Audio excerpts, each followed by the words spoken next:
Շնորհակալություն, Ժողովուրդ ջան, իրականում պարոն Բաբայան ճիշտ ասեց, երևի թե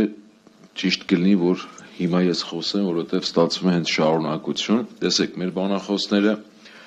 եւ թիմ ներկայացուցիչը շատ հանգամանալից ներկայացրեց եւ առողջապահության ոլորտի մեր գոլեգան, բայց այս ամենի հիմքում երկու խնդիր կա, այս ամենը առաջին հերթին Սա քաղաքական կամքի բացակայության հետևանք է, որովհետև միայն քաղաքական կամքի առկայության դեպքում մենք կարող ենք կոռուպցիայի դեմ պայքարել եւ ամենակարևոր գործիքակազմը, որ այստեղ պետք է անդրադառնանք, դա իրավապահ համակարգն է։ Եվ այս բոլոր նշված կոռուպցիոն դեպքերը առկա են այդ երկու հանգամանքների բացակայության, այդ երկու հանգամանքների առկայության պարագայում, այսինքն քաղաքական կամքը բացակայում է, որ այս ամենը շտկվի, ինչպես ասվեց, եկան կոռուպցիայի դեմ պայքարի անվան տակ, բայց այլ ավելի մեծ ծավալներ ստացավ կոռուպցիան այժմ Հայաստանում, մենք հենց նոր լսում ենք թիմիում ինչ է կատարում, քաղաքապետարանում ինչ է կատարում, ահագնացող սարսափելի երևույթները, եւ երկրորդ համակարգը, որ մենք արդեն որպես իրավաբաններ, իրավապաշտպաններ առնչվում ենք, դա իրավապահ համակարգի կողմից խտրական վերաբերմունքն է։ Խտրականությունը հենց բերում է ամենաթողության եւ այդ արատավոր շղթա է առաջանում։ Մենք տեսել ենք, որ հատկապես վերջի 3-4, ինչու՞ չէ 5 տարիների ընթացքում բազմաթիվ խտրականության ցայտուն դեպքեր են տեղի ունեցել քաղաքական հետապնդումների պարագայում։ Մենք տեսել ենք, որ ընդդիմադիր, նույնիսկ ոչ թե գործչի, այլ ընդդիմադիր հայացքներ ունեցող անձի պարագայում ինչ բիրտ կերպ է աշխատում իրավապահ համակարգը եւ մենք տեսել ենք իշխանահաճո շատ ավելի սուր խոսքեր ասելու դեպքում այդ մարդիկ մնում են անպատիժ։ Ես մի քանի օրինակ եմ առանձնացրել, կփորձեմ այդ օրինակներից խոսել եւ իմ նախորդ բանախոսները, երբ որ խոսում էին, մի առանձնահատկություն, որը ես էլ եմ այդ դիրքորոշման միշտ եղել, կարող եմ արձանագրել այն, որ ինչ է մնում մեզ որպես պայքարի գործիք, մեզ մնում է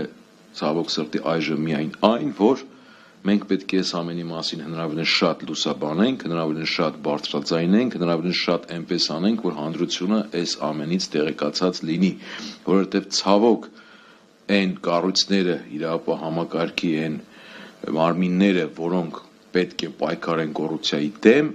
այժմ օր-օրի գնալով ավելի շատ են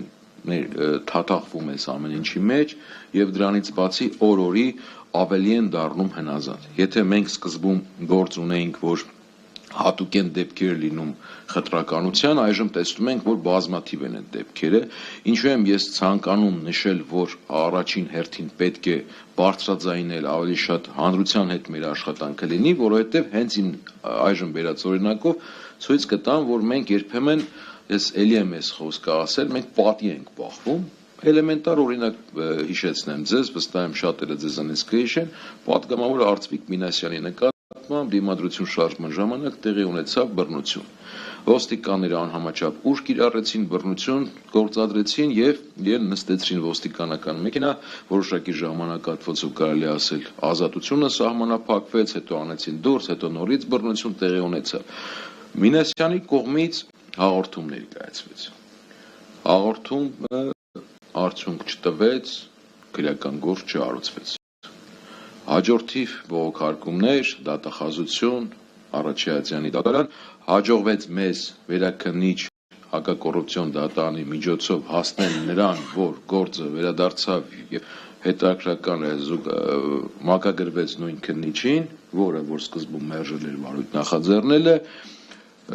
այդ քննիչը մեկ անգամ կանչեց կրկին անգամ լսեց պարոն Մինասյանին եւ հաջորդիվ որևէ բան չարվեց։ Այսինքն մենք այստեղ բախվում ենք պատի, բայց ինչն է հետաքրքրականը, ինչի եմ ես սա հենց առանձնացնում ու բերում կապում կոռուպցիայի հետ։ Տեսեք այն ոստիկանը, որ այդ գործողությունը արել էր իր հրամանատար ոստիկանի ցուցումով, ինքը տեսնում է, որ այստեղ անպատժելիություն է, որ իրեն կարելի է այս ամենը, որ որևէ մեկը պատասխանատվության չենթարկվեց, այդ ղեկավարը, ով որ տվել էր այդ հրամանը, շատ լավ իմանալով, որ գործ ունեն պատգամավորի հետ, ինքն էլ է հասկանում, որը որևէ բան չեղավ, քննիչը գործ չարուցեց, դատախազությունը ընդունեց այդ ամեն ինչը։ Արաչյազյանի դատարանը հասկանում է, որ իր որոշումը լավ էլ մնաց իր տեղում։ Վերաքննիչի դատավորը, ով որ հետ էր ուղարկել այդ գործը, հասկանում է, որ իր արածը արդյունք չտվեց եւ այստեղ այդ արատավոր շղթա է առաջանում։ Մենք տեսնում ենք, որ ոստիկան, քննիչ, դատախազ, ցավոք սրտի արդեն այլևս դատավոր, արատավոր շղթա կա եւ այս ամենը ես կարող եմ համարել կոռուպցիա եւ այս կոռուպցիան ինչու է դրսեւորում, որ եթե իրենք հասկանում են, որ իրենց գործողություններով իշխանահաճո իրենց պահվածքով իրենք անպատժելի են դառնում իշխանությունների կողմից, իրենք այդ դաբրոն կարելի ասել ունեն, հաջորդիվ արդեն իրենց ցանկացած ձևով, իրենց արդեն անձնական շահի համար իրենց գործունեությունը ծավալում։ Նույն ձևի օրինակ, ցավալի օրինակ մեր վերջին տարիների պատմության մեջ ամենածանր օրինակներից մեկը, երբ որ Եռաբլուրում զոհվածների ծնողներին ոստիկանները բռնությամբ քարշ տալով հեռացրեցին այդտեղից, չպատժվեցին եւ իրենք հասկանում են, որ իրենց այդ ամեն ինչը կարելի է։ Քիչ առաջ կոլեգաս ցույց տվեց, որ արտաքին գործերի նախարարը արտասահմանում հարցազրույցով ասել է, որ Հայաստանում ճնշումներ չկան հոգևորականների նկատմամբ, այլ այդ մարդիկ պարզապես ուզում են իշխանությունը գրավեն, կոչեր են անում եւ այլն եւ այլն եւ այլն։ Հասկանում եք, արդեն սուտը մեր երկրում դարձել է ինչ որ ամենօրյա փաստ։ Մենք բազմիցս նշեցինք, բազմիցս օրինակներով հիմնավորեցինք, որ այդ ամենը սուտ է, որ ոչ Բագրատ Սրբազանը, ոչ մյուս հոգևորականները որևէ քրեորեն հետապնդելի արարք չեն կատարել, որ նույն այդ հայտնի գյուլելու հետ կապված արտահայտությունները, այդ ամենը բոլորը սուտ են, կոնտեքստից կտրված են, բայց չարամտորեն, ասենց անամոթաբար այդ ամենը շարունակվում է հիմա արտաքին, չգիտեմ, լսարաններում եւ գիտեք, այս ամենը բերել է մի վիճակի, որ մենք ամեն օր բախվելով սրան հասկանում ենք, որ ինչ որ առումով ես չեմ ուզում, որ հուսահատություն լինի, կա, այո, իրականում այդ անզորության գործոնը կա, բայց մենք պետք է հասկանանք, որ առաջնային մեր գործիքակազմը այստեղ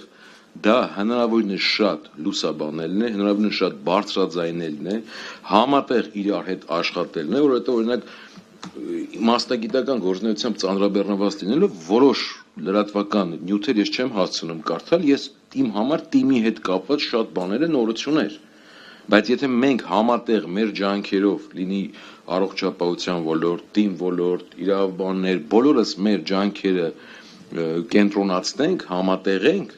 նույն քաղբանտարկյալների հարցերում ու բոլորս այս ամենը բարձրաձայնենք, մենք կարող ենք արդյունքի հասնել։ Նամանավանդ ինչու է շատ ավելի կարևոր լուսաբանելը, բարձրաձայնելը, այս ամեն ինչի մասին հնարավորինս խոսելը, որովհետև ընտրությունների տարի է, առջևում ընտրություններ են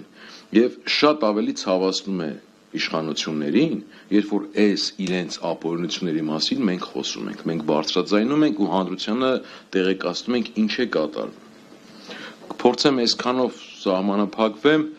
միայն կարող եմ ասել, որ պարոն Բաբայան, չենք ընկրկելու, շարունակելու ենք, ճիշտ է։ Իհարկե, ինչպես որ միշտ մինչև այսօր